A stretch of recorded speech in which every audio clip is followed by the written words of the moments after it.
دہشت گردی کہاں سے بھی ہو، حکومت کی طرف سے ہو، کسی فرد کی طرف سے ہو، کسی پارٹی کی طرف سے ہو، کسی گروپ کی طرف سے ہو، ہم دہشت گردی کی ہر شکل کے بدترین مخالف ہیں، ہم کنڈیم کرتے ہیں۔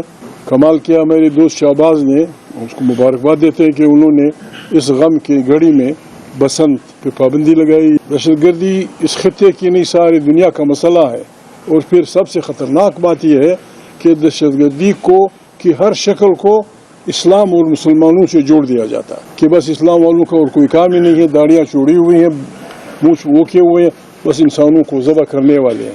ہم ایک انسان کے قتل کو ہم قرآن کے ماننے والے ہیں، قرآن کے پیروکار ہیں۔ قرآن کریم ایک انسان کے مارنے کو ساری انسانیت کا قتل سمجھتا ہے۔ ہم اس قسم کے لوگ ہیں، اس مذہب کے پیروکار ہیں۔ پاکستان آج بہت بڑی مشکل میں ہے، بہت بڑی مشکل میں ہے۔ یہ ایک پارٹی یا ایک حکومت یا 2 نمبر کی حکومت اس کو نہیں وہ کر سکتی۔ الیکشن سے پہلے بھی ہم نے یہی کہا تھا کہ خدا کے لیے ملک ڈوب رہا ہے، تمام اداروں کی گولڈ کانفرنس بلائیں، سب کی بلائیں، 2-3 دن بیٹھیں کہ اس بلا سے ہم کس طرح سے ملک کو چھڑاتے ہیں۔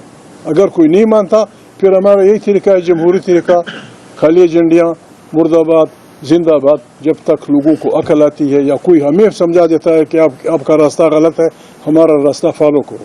ہمیں نہ اقتدار سے شوق ہے، ہمیں اس ملک سے محبت ہے، اس میں ہماری مادر وطن ہے، اس میں ہماری قبرستان ہے، یہ ہمارا ملک ہے، ہم اس کو بچانا اور چلانا چاہتے ہیں۔ اب تک تو ہم نے یہ سیکھا ہے کہ یہ ملک تب چلے گا جب طاقت کا سرچشمہ عوام کی منتخب پارلیمنٹ ہوگی، پالیسیاں وہاں بنیں گی، افواج زندہ باد، ایجنسیاں زندہ باد، سول اتھارٹی کو بالادستی دینی ہوگی، ورنہ خدا نخواستہ یہ ملک خدا نخواستہ کسی عرصے سے دوچار نہ ہو جائے۔ فرمائیں کہ وزیر اعظم صاحب آپ کے پاس آنا چاہ رہے ہیں اور جو 8 فروری کے بعد ملاقات ہوگی اس پہ بھی یقیناً مولانا صاحب سے آپ کی مشاورت ہوئی ہوگی، ساری اپوزیشن اکٹھی ہے، تو اس پہ وزیر اعظم کو تب خدا زندگی دے، یہاں کئی بار آ چکا ہے، اس میں معموزات کے پاس کئی دفعہ آ چکا ہے، کوئی بری بات نہیں اگر وہ کئی ہمارے پاس چلا ہے۔